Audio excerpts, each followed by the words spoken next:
Next, we discuss the representation of finite energy signals in terms of vector, which is a basic step in digital communication system.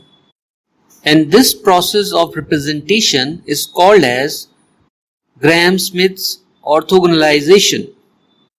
Now, at the transmitter side, discrete source of M-array symbols, that is in the form of sequence, get converted into the set of capital M finite energy signal denoted by SI function T having M dimension. Now, according to Gram-Schmidt's orthogonalization process, the set of M finite energy signal, that is SI function T, can represent by a linear combination of n orthonormal basis function with the dimension capital N less than or equals to M, and we call it phi 1 function T, phi 2 function T up to phi n function T. These n number of linearly independent functions are in the set of M signals, which means each individual orthonormal basis function is a set of M finite energy signals. Also, each n orthonormal basis function called as basis function of duration t second and having unit energy. So, according to Gram-Schmidt's orthogonalization procedure, we first integrate product of two basis function, say phi function t suffix L and phi function t suffix M, taking limit 0 to capital T. Then its value is equals to 1 if and only if the two basis functions are identical, say L equals to M, and otherwise 0 if L is not equals to M. This is called orthogonalization procedure, which is used to represent finite energy signal as a vector. Now let us consider a set of M finite energy signals called as SI function T, where I equals to 1 to M. Here each M finite energy signal is represented by a linear combination of n orthonormal basis function denoted by phi function T suffix L, where L equals to 1 to n. So S function T suffix I is represented by linear combination of n orthonormal basis function, that is Si1 into phi 1t plus Si2 into phi 2t up to SIL into phi LT, where Si1, Si2 up to SIL are the coefficients. This linear combination of n orthonormal basis function is shown in figure. Also, this set of M finite energy signal can also be written as SI function T equals to summation of SIL into phi LT, taking limit L equals to 1 to n. And this set of M finite energy signal is transmitted via channel every capital T second. So at the receiver side, there is a bank of n correlator that is shown in figure. Here each correlator output is given as SIL equals to integration of SIT into phi LT into dt, taking limit 0 to capital T. Here correlator is simply a block containing multiplier and integrator. Here the input signal SIT having dimension of capital M, and corresponding to each M finite energy signal, the bank of n correlators produce n dimensional signal vector denoted by SI vector, and is represented in n dimensional Euclidean space called signal space. Now in the expression of SIL, we can put SI function T, that is summation of SIL into phi LT, taking limit L equals to 1 to n. And this expression represents a correlator in digital communication system that is shown in figure. Now after rearrangement, taking orthonormal basis function within an integration, and its value is unity, that is according to orthogonalization process. And this results a summation of all the L coefficients, where L equals to 1 to n.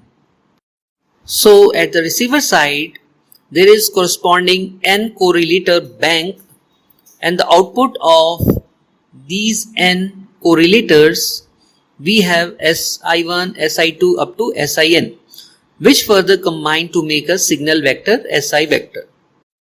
And the representation of this signal in n-dimensional signal space is called signal constellation and called as representation of finite energy signals as a vector by using a procedure called Gram-Schmidt orthogonalization.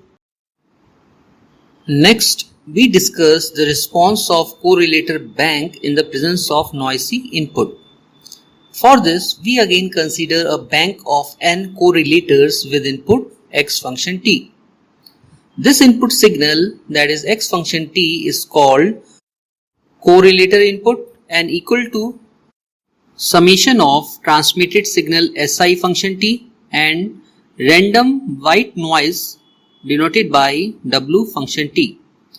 This random Gaussian white noise is also called front-end receiver noise, having value of 0 mean and power spectral density of n0 by 2 and having characteristics same as Gaussian random process. Now, as each m finite energy signal Si function t, that is a linear combination of n orthonormal basis function, transmit every t second.